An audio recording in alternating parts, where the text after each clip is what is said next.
মেরুদণ্ডহীন প্রাণী আছে? মেরুদণ্ড বলা সিংহ প্রাণী আছে? সব মেরুদণ্ডহীন আছে।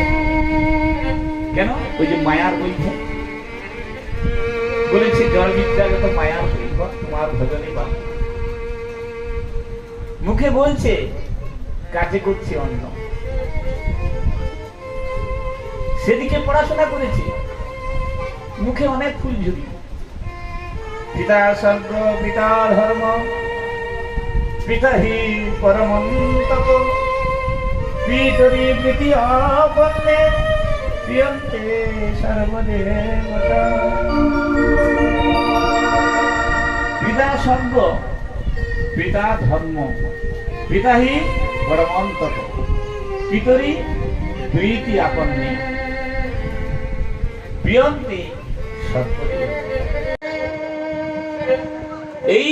এই কথাটার মানে এই পণ্ডিত সমাজ, ব্রাহ্মণ সমাজ, বিদ্বৎ সমাজ যে যা তার মনের মতো করে ব্যাখ্যা করেছে।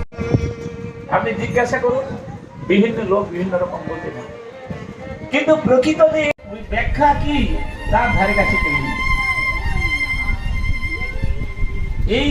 এই শ্লোকের ব্যাখ্যা আছে